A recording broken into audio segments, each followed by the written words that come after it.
Hello friends, आजच्या व्हिडिओमध्ये आणखी एक स्पर्धा परीक्षा विषयामधला घटक संख्या मालिका. त्या संख्या मालिकेवर वेगवेगळ्या प्रकारचे प्रश्न असतात, जसं की प्रश्नचिन्हाच्या जागी कोणती संख्या येईल, किंवा संख्यांमध्ये असणाऱ्या सहसंबंधानुसार प्रश्नचिन्हाच्या ठिकाणी कोणती संख्या येईल, किंवा दिलेल्या संख्येच्या गटातून वेगळा घटक किंवा चुकीचा घटक कोणता.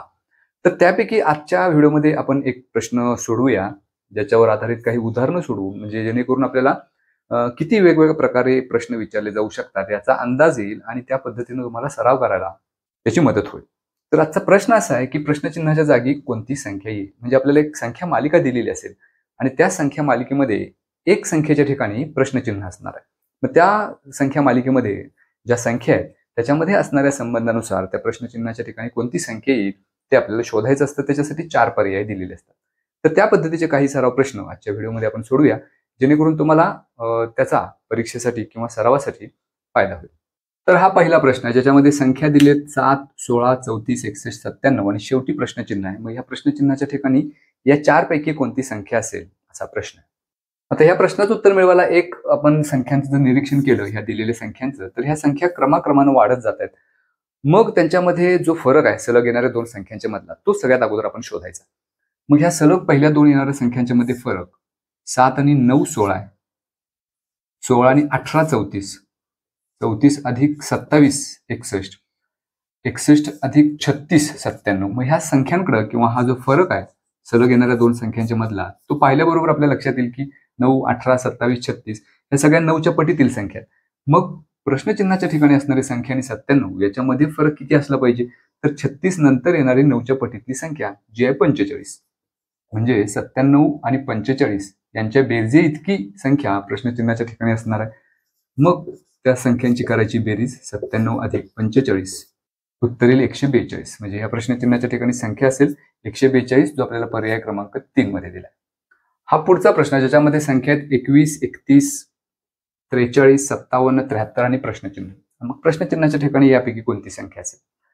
आता ह्या प्रश्नाचा पण विचार जर आपण केला तर इथे सुद्धा सलग 2 येणाऱ्या संख्यांच्या मधले फरक जर आपण पाहिले तर हा फरक 10चा येईल, हा फरक 12 येईल, हा 14, 16. म्हणजे हा जो फरक आहे तो 10 नंतर येणाऱ्या समसंख्या आहेत. मग 73 आणि प्रश्नचिन्हाच्या ठिकाणी असणारी संख्या याच्यामध्ये फरक 16 नंतर येणारी समसंख्या म्हणजेच 18 पाहिजे. 73 अधिक 18 प्रश्नचिन्हाच्या ठिकाणी संख्या मिळेल 91. त्यामुळे ह्या प्रश्नचिन्हाच्या ठिकाणी 91 ही संख्या असेल, जो आपल्याला पर्याय क्रमांक 1 मध्ये दिलाय. आता ह्या पद्धतीनं ह्या प्रश्नाचं उत्तर आपण मिळवलं. काही वेळेला एका प्रश्नामध्ये वेगवेगळ्या पद्धतीनं संख्या मालिका किंवा त्या संख्या मालिकेमधल्या संख्या आलेल्या असतात.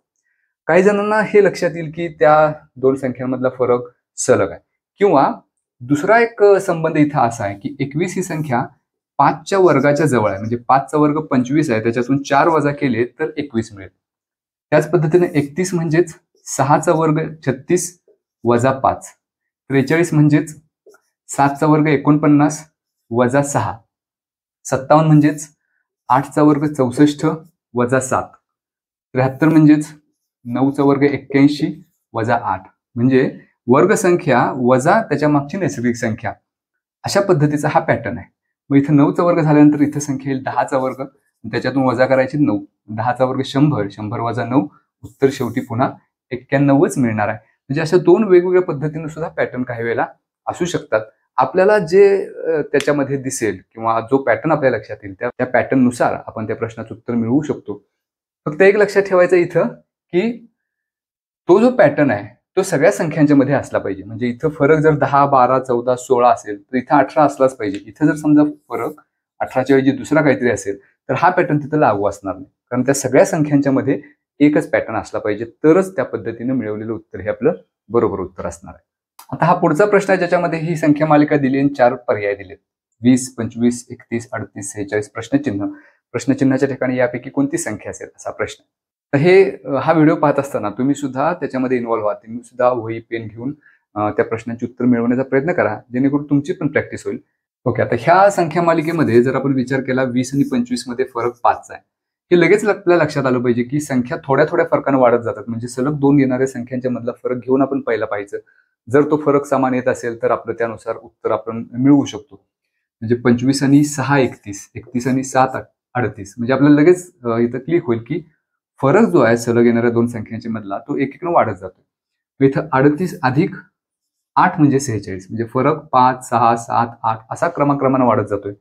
मग 46 आणि प्रश्नचिन्हाच्या ठिकाणी असणारी संख्या याच्यामध्ये फरक असला पाहिजे 9चा. याचा अर्थ प्रश्नचिन्हाच्या ठिकाणी संख्या मिळवायला या 46 मध्ये 9 मिळवायचे. 46 अधिक 9 म्हणजेच 55. याचा अर्थ या प्रश्नचिन्हाच्या ठिकाणी संख्या येईल 55, जो आपल्याला पर्याय क्रमांक 2 मध्ये दिला आहे. पुढची संख्या मालिका आहे 8, 9, 13, 22, 38, 63 आणि प्रश्नचिन्ह. प्रश्नचिन्हाच्या ठिकाणी या चारपैकी कोणती संख्या येईल? मग इथं सुद्धा या संख्यांचं निरीक्षण केल्यावर एक लक्षात येईल आपल्या की संख्या क्रमाक्रमाने वाढत जातात. म्हणजे एखादी संख्या वाढते पुन्हा कमी होते असा पॅटर्न नाही. तसा जर पॅटर्न आला तर त्यासाठी वेगळं लॉजिक आहे, ते आपण पुढच्या प्रश्नामध्ये बघूयाच. पुढे कधीतरी तो प्रश्न येईल त्यावेळेला ते लॉजिक समजून घेऊ. आता इथं असं लक्षात घ्यायचं की संख्या ज्या अर्थी क्रमाक्रमाने वाढत जातात त्या अर्थी तिथं संबंध असला पाहिजे एकतर बेरजेचा किंवा गुणाकाराचा. म्हणजे मागच्या संख्येला एखाद्या संख्येनं गुणलं तर पुढची संख्या मिळते का, किंवा मागच्या संख्येमध्ये एखादी संख्या मिळवली तर पुढची संख्या मिळते का, असाच विचार करायचा आहे. इथे सुद्धा संख्या क्रमाक्रमाने वाढत जात आहेत.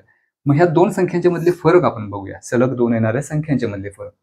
8 आणि 9 मध्ये 1चा फरक आहे. म्हणजे 8 अधिक 1 9, 9 अधिक 4 13, 13 अधिक 9 22, 22 अधिक 16 38, 38 अधिक 25 63. लगेच आपल्याला क्लिक होईल की ह्या सर्व संख्या ज्या आहेत त्या पूर्ण वर्ग संख्या आहेत आणि क्रमाने येणाऱ्या पूर्ण वर्ग संख्या आहेत.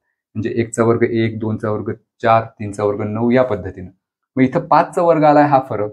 पुढचा फरक 6चा वर्ग असला पाहिजे 36. म्हणजे प्रश्नचिन्हाच्या ठिकाणी संख्या मिळवायला या 63 मध्ये 36 ही पूर्ण वर्ग संख्या मिळवायची, कारण 25 नंतर येणारी ती पूर्ण वर्ग संख्या.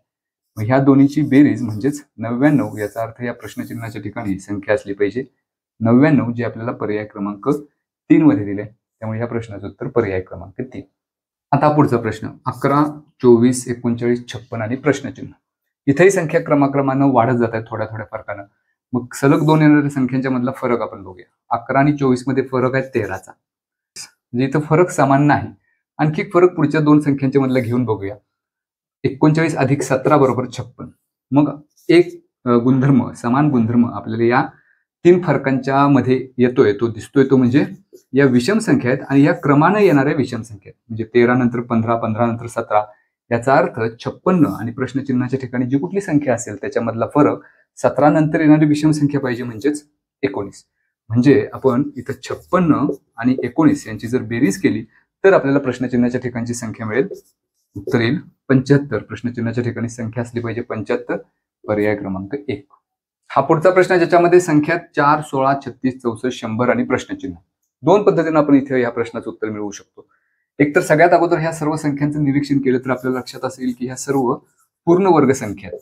कुणाच्या पूर्ण वर्ग संख्या हे महत्वाचं नाही, पण सर्वच्या सर्व पूर्ण वर्ग संख्या आहेत. मग आपलं जे काही उत्तर असणार आहे, म्हणजे प्रश्नचिन्हाच्या ठिकाणी जी काही संख्या असणार आहे ती पूर्ण वर्गच असली पाहिजे. मग ह्या 4 दिलेल्या पर्यायापैकी असं शोधायचं की पूर्ण वर्ग संख्या कोणती आहे, तर एकच आहे 144. त्यामुळे प्रश्नचिन्हाच्या ठिकाणी 144 हेच उत्तर असणार आहे, कारण या सर्व पूर्ण वर्ग संख्या आहेत.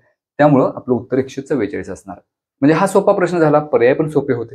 पण समजा इथं आणखी एक पर्यायामध्ये पर्याय क्रमांक 4च्या ठिकाणी 196 दिलं असतं, तर आता मात्र 2 पूर्ण वर्ग संख्या आपल्या होतील.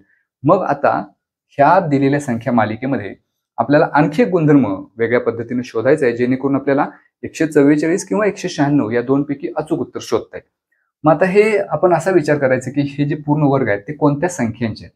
म्हणजे इथं 4 हा 2चा वर्ग आहे, 16 4चा वर्ग, 6चा वर्ग, 64 8चा वर्ग, 10चा वर्ग. आता ह्या सर्व संख्या पहा, 2 4 6 8 10 सलग येणाऱ्या समसंख्या. मग 10 नंतर येणारी समसंख्या कोणती, तर 12. याचा अर्थ या प्रश्नचिन्हाच्या ठिकाणी 12चा वर्ग असला पाहिजे आणि 12चा वर्ग 144. त्यामुळे प्रश्नचिन्हाच्या ठिकाणी संख्या असेल 144, म्हणून उत्तर असणार आहे आपलं पर्याय क्रमांक 1. तर ह्या पद्धतीने सुद्धा पर्यायामध्ये आपल्याला काही वेळेला पर्यायावरून उत्तर शोधता येतं. त्यामुळं एक नजर आपण नेहमी पर्यायावर ठेवायची.